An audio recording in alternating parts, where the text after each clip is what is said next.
Hello guys and welcome back to another video walk by VideoTalk, and as you can see we are here at the marina, Tampere Marina, and there's this coal power plant here. Actually it's a heat plant. Like, I don't know what's the term of kaukolämpö in English, but anyways, it produces heat to the city. Yeah, but never mind that bullshit. It's great summer evening, it's almost 8 o'clock p.m. and it's still like a 27 Celsius warmth, so it is a very pleasant summer day. Okay guys, I got out from the marina because simply there was too many people, too much noise, and it was too hot. No escaping from the sun. But I'm here. I don't know which name this place has, I don't know, but it is kind of my go-to place when I want to go for a little hike and just to relax. Usually there's not too many people, and this is kind of like a picturesque place. And now we are talking about this film, Empire of the Dark, directed by Steve Barkett and also starring and written by the same guy.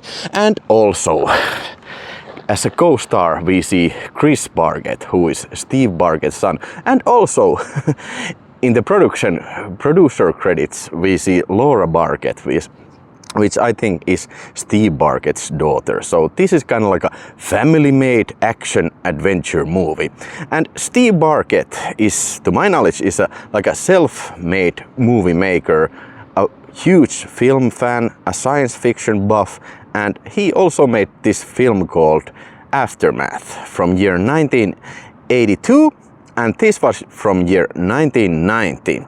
And this had a troubled production, and also they had lots of trouble of getting any distributors for this thing, because this kind of was like outdated in the year 1990, like this shot on directly to video. No, this is not shot on video, but it's made for directly for video, and also the special effects are like this stop motion effects and physical effects and matte paintings, and it kind of feels old-fashioned. But I think Steve Barkett is an old-fashioned guy. He appreciates like vintage science fiction and all those like heroes from the past decades, and he made these two films. I don't think he directed any more films, and these are like homages to the Ray Harryhausen films and plenty of others, Hercules films, Sword and Sandal films, and whatnot.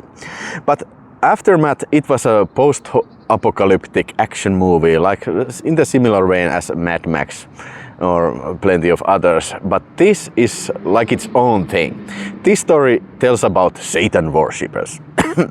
I don't remember the main character's name. Let's call him Steve, because Steve Barkett is playing Steve, and Steve is a cop, and he's separated from his girlfriend, and his girlfriend is like very in love in this Satan worshipper guy, played by Richard Harrison. You might remember Richard Harrison from these endless amounts of Hong Kong action movies and Italian action movies and westerns, kind of action guy, low budget action guy.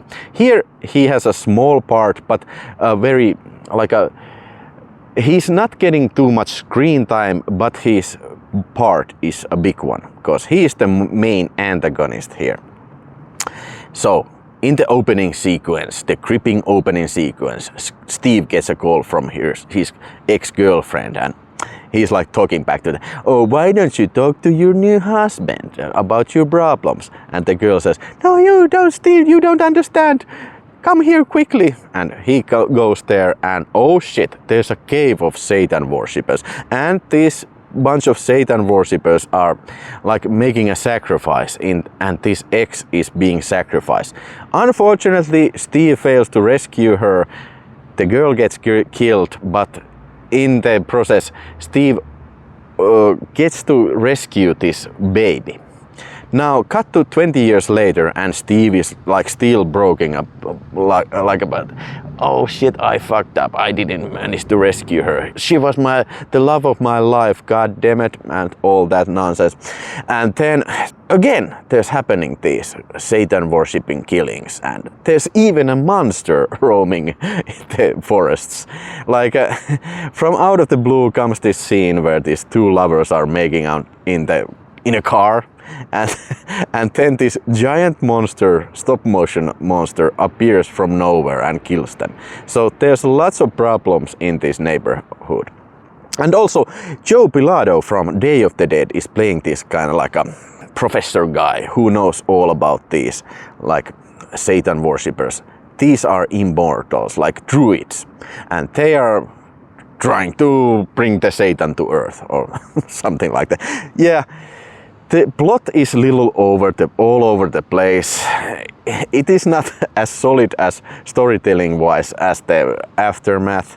Now it's not a masterpiece like an Oscar-worthy winner of like a storytelling, but at least from there you can easily spot the motivations and the characters and what the film is about. But this film has like a hooded Satan worshippers killing people, giant monster killing people, and Steve Barkett in the middle of all this. And he even gets to know, he receives an information that this baby who he rescued 20 years ago, actually it is his son.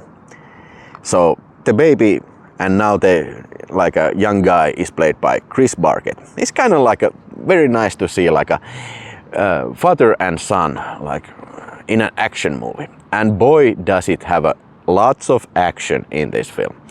You know, okay, if I start to think about this, I remember especially the supermarket scene. It's like a scene from Cobra, you know, the opening scene where this kind of deranged guy goes to the supermarket and Stallone goes in there and rescues the day.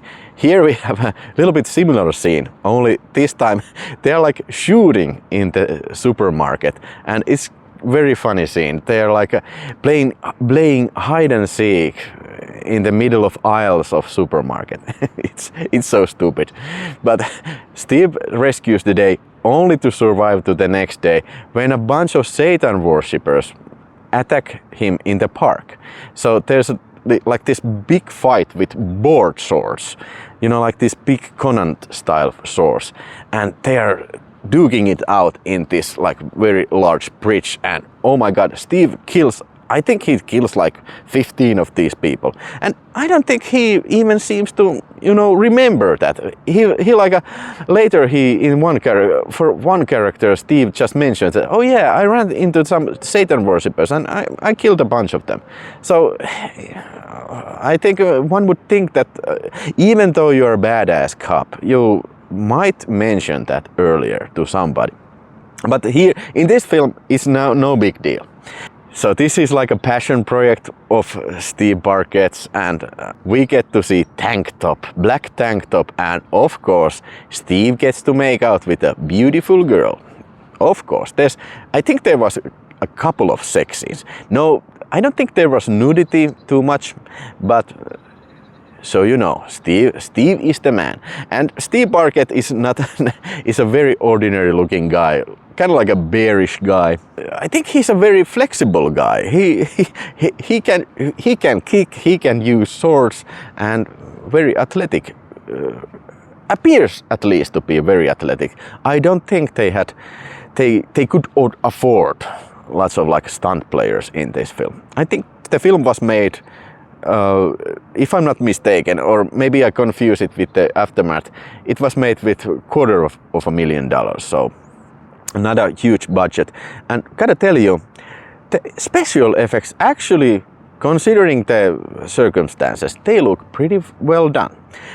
I think the matte painting, especially in the hellscape, which is a cave with all these kind of devil faces there and smoke coming, they look actually pretty good. Much better than in Aftermath, for sure.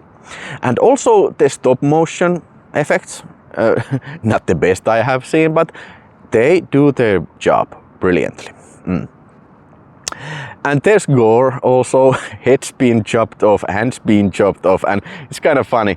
There's like a couple of style of sword killings. There's like head being chopped off or hand being chopped off.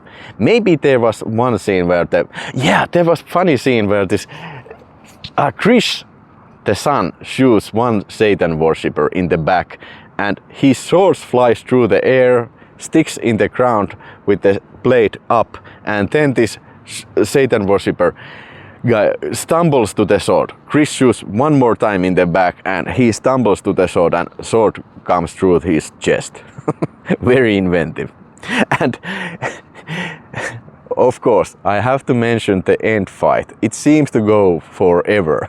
I think it was like 25 minutes or something. So everything's in it. So Steve goes to the Satan worshippers' caves and takes the machine guns and swords, and he's shooting people with machine guns and shotguns, and I think he's killing like more bad guys than Arnold Schwarzenegger in Commando. And then when he runs out of bullets, he takes the board swords and fucking slices the Satan worshippers apart, and head is chopped off, and hands are chopped off, and oh yeah, heads are exploded also when he shoots the shotgun. So this is clearly right on my alley. This is the types of film that I really like. It has like a DIY feeling to it, like the people made this at home.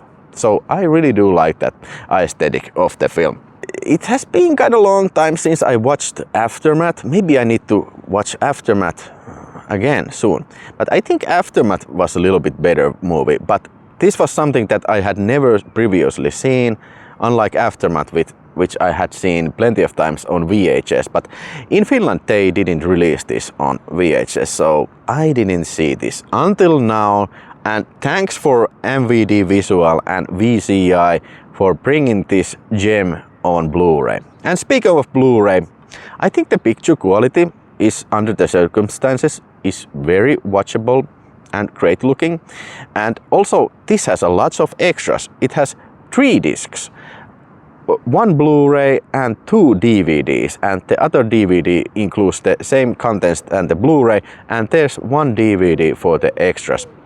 And the extras include Black Tea, a short film by Laura Barkett, Steve Barkett's daughter, and then another short film, Night Caller, which I think it was one of the first films Steve Barkett was acting in. It's a black and white science fiction film, kind of interesting. Was it like a Ray Bradbury novel adapted? About this guy who like making adventure in this post-apocalyptic world and receives this strange phone call, and then starts to go look for the color. And then there was the Aftermath trailer, and then a podcast interview with Steve Barkett, and on the DVD there was another very long interview with Buster Grappe. I don't know what that Flash Gordon means there, but yeah, lots of extras and lots of goodies. I would never have expected this type of film to get this kind of royal treatment release. No, it's not the best release ever, but very, very, very suitable for this type of film. I would definitely rate this film. Not necessarily 4 stars. I think Aftermath could be a 4-star film, but I would certainly rate this 3.5 stars. It's very entertaining and special effects wise, surprisingly impressive, considering the budget and the circumstances. Yeah. Would I recommend this? Well, only in that situation if you love B movies, like low budget movies, science fiction movies, then I think this is a very worthy to check out. So I recommend this. I had put the link under the video here, so you can go check it out if you want to buy it, and also the link to the video space to get more information about this very special film. So thanks for watching, and thanks for Steve Barkett for this lovely movie, and catch you in the next video walk. Hopefully it will be a little bit cooler day so I can actually walk. Now I'm just sitting on my ass here, but hopefully you have enjoyed, and catch you in the next video. Bye bye.